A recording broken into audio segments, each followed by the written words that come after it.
Hello friends, இன்றைக்கி நம்ம என்ன ரெசிபி பார்க்க போகிறோம்னா வெண்டைக்காய் புளிக்குழம்பு எப்படி டேஸ்டியாக செய்கிறேன்னு தான் பார்க்க போகிறோம். வாங்க வீடியோக்குள்ளே போய் பார்க்கலாமா? அதுக்கு முதல்ல அரைப்பதற்கு தேவையான பொருட்கள் அரை மூடி தேங்காயே கட் பண்ணி பொடிசாக கட் பண்ணி எடுத்து வச்சுருக்கிறேன். அதுக்கப்புறம் ஒரு பல்லாரியை நல்லா கழுவிட்டு தோல் உரித்து நல்லா கழுவிட்டு அப்புறம் அதையும் நாளாக கட் பண்ணி எடுத்து வச்சுருக்கிறேன். 2 தக்காளியும் கட் பண்ணி எடுத்து வச்சுருக்கிறேன். அப்புறம் 1 டீஸ்பூன் ஜீரகம். இது எல்லாத்தையும் சேர்த்து நல்லா பேஸ்ட்டாக அரைச்சிக்கோங்க. கொஞ்சம் தண்ணி மிக்ஸ் பண்ணி அரைச்சிக்கோங்க. அரைச்சி எடுத்து வச்சுக்கிட்ட பிந்தி ஸ்டவ் ஆன் பண்ணி அதில் ஒரு பாத்திரத்தை வச்சு பாத்திரம் நல்லா ஹீட் ஆன உடனே அதில் ஒரு 4 டேபிள் ஸ்பூன் ஆயில் ஊற்றுங்க. ஆயில் நல்லெண்ணெய் எடுத்துக்கிட்டிங்கன்னா புளிக்குழம்புக்கோ வத்த குழம்புக்கோ நல்லெண்ணெய் எடுத்து சேர்த்துக்கிட்டிங்கன்னா ரொம்ப நல்லாயிருக்கும், டேஸ்டியாகவும் இருக்கும் ஃப்ரெண்ட்ஸ். இது ஒரு டிப்ஸாக எடுத்துக்கோங்க.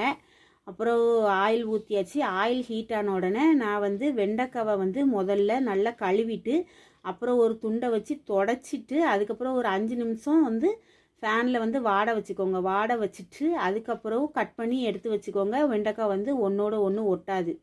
இந்த மெத்தடை ட்ரை பண்ணி பாருங்கள். இதை இப்போ நம்ம ஆயில் காஞ்சிட்ருக்குல அதோடு சேர்த்து இந்த வெண்டைக்காவை நல்லா வதக்கணும். வதக்கிறதுக்கு ஒரு 1/2 டீஸ்பூன் சால்ட்டு சேர்த்துக்கோங்க, உப்பு. அப்புறம் ஒரு 1/4 டீஸ்பூன் மஞ்சள் தூள். இது 2ஐயும் சேர்த்து நீங்கள் வதக்குங்க. வதங்கி நல்லா வரட்டு. உப்பு சேர்த்து வதக்கும் போது எந்த பொருள் சீக்கிரமாக நல்லா வதங்கிரும்.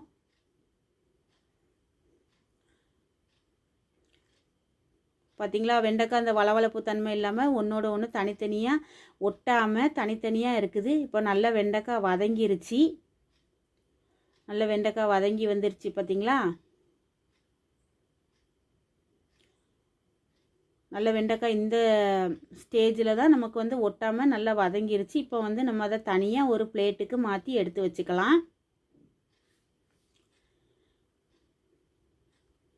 வெண்டைக்காய் வதக்குனா அதே அடுப்புலையே அதே பாத்திரத்துலையே கொஞ்சம் ஆயில் அதில் இருந்தால் அப்படியே போட்டுக்கலாம். இல்லைன்னா தேவைப்பட்டால் கொஞ்சம் சேர்த்துக்கோங்க. எனக்கு அதிலே இருக்குது, அதனால அப்படியே இப்போ சேர்த்துக்கலாம். அது கூட 1 டீஸ்பூன் கடுகு பொரிஞ்ச உடனே நான் எப்போவுமே கருவேப்பிலையை நல்லா கழுவி எடுத்து காய வச்சு வச்சுருப்பேன். அதை தான் போடுறேன். 1 டீஸ்பூன் வெந்தயம் இது கூட சேர்த்து பொரிய விடலாம். இப்போ கடுகு வெந்தயம்லாம் நல்லா பொரிஞ்சிருச்சு. இதில் நம்ம வெட்டி வச்சுருக்கிற ஒரு வெங்காயம், ஒரு 4 பல் பூண்டு, ஒரு 3 பச்சை மிளகாய் இவ்வளோத்தையும் கட் பண்ணி வச்சுருக்கிறேன். இதை இதோட ஆட் பண்ணிக்கலாம். ஒரு மீடியம் சைஸ் வெங்காயத்தை எடுத்து பொருசாக கட் பண்ணிக்கோங்க.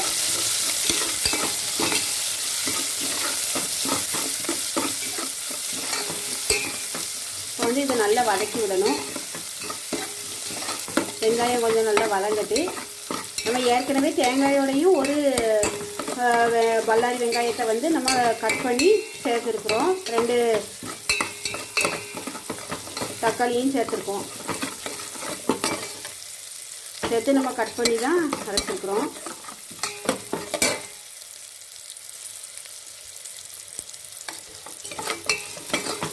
இந்த வெங்காயம், வெள்ளைப்பூடு, பச்சை மிளகா, கருவேப்பிலை இதெல்லாம் நல்லா வதங்கி வருது.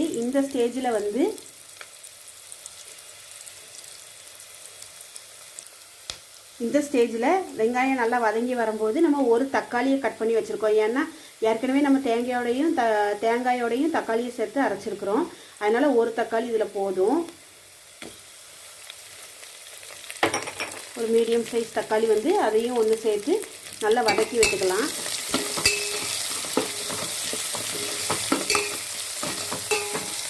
வெங்காயம் தக்காளி வதங்குறதுக்கு அதுக்கப்புறம் தேவையான அளவு சால்ட்டு சேர்த்துக்கலாம். எப்போவுமே வெங்காயம் தக்காளி வதங்குறதுக்கு ஈஸியாக வதங்கணும்னா கொஞ்சம் சால்ட்டு அதுக்கு தேவையான அளவு சால்ட்டு சேர்த்துக்கோங்க.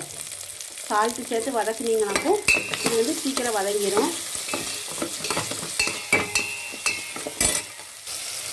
இப்போது வெங்காயம் தக்காளி எல்லாம் நல்லா வதங்கிருச்சு. இந்த ஸ்டேஜில் நம்ம வீட்டு குழம்பு மிளகாய் தூள் அது நான் ஒரு 5 டீஸ்பூன் எடுத்து வச்சுருக்கிறேன். பெரிய ஸ்பூன்னா 3 போதும், டீஸ்பூன்னா 5 போடுங்க. போட்டு இதையும் லைட்டாக இந்த ஆயிலே இந்த தக்காளி வெங்காயத்தோட லைட்டாக மிக்ஸ் பண்ணிக்கணும். நல்லா கொஞ்சம் அந்த பச்சை வாடை போகிற அளவுக்கு நல்லா வதக்கிட்டு அந்த மசாலையோட இப்போ நான் ஒரு எலுமிச்சம்பழம் அளவு புளியை கரைச்சி வச்சுருக்கிறேன். அதை வந்து இதை ஆட் பண்ணிக்கணும்.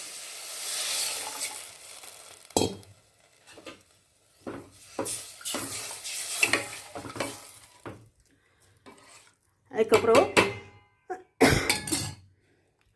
இதில் வந்து நம்ம தேங்காய் இப்போ சேர்க்கணும்.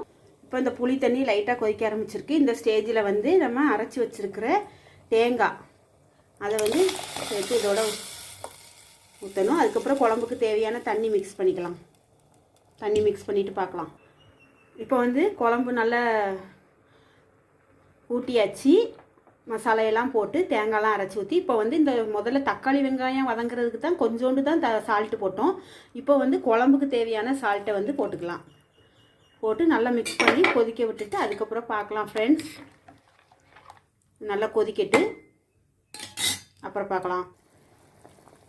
இப்போ நல்ல குழம்பு நல்லா கொதித்து வந்துருச்சு. இந்த ஸ்டேஜில் வந்து நம்ம வந்து அடுப்பை கொஞ்சம் சிம்மில் வச்சுட்டு அதுக்கப்புறம் நம்ம வெட்டி இது ஏற்கனவே வதக்கி வச்சுருக்குறோம்ல அந்த வெண்டைக்காயை வந்து நம்ம அப்படியே இதில் சேர்த்துக்க வேண்டியதான். வெண்டைக்காய் வந்து ஏற்கனவே வதங்கிட்டனால ரொம்ப நேரம் போட தேவையில்லை. ஒரு 5 நிமிஷம் எண்ணெய் சிம்மில் வச்சு எண்ணெய் தெளிய விட்டு அதுக்கப்புறம் அடுப்பை ஆஃப் பண்ணிடலாம். இப்போ நல்லா சிம்மில் வச்சுட்டிங்க. இது சிம்மில் வச்சுக்கோங்க. வச்சு 5 நிமிஷம் நல்லா எண்ணெய் பிரிஞ்ச உடனே நல்லா எண்ணெய் தெளிஞ்சு வரும். இந்த ஸ்டேஜில் வந்து கொத்தமல்லி இலையை தூவி வந்து நம்ம அடுப்பை ஆஃப் பண்ணிட வேண்டியதான். சுவையான வெண்டைக்காய் புளிக்குழம்பு மணக்க தயாராகிட்டு ஃப்ரெண்ட்ஸ்.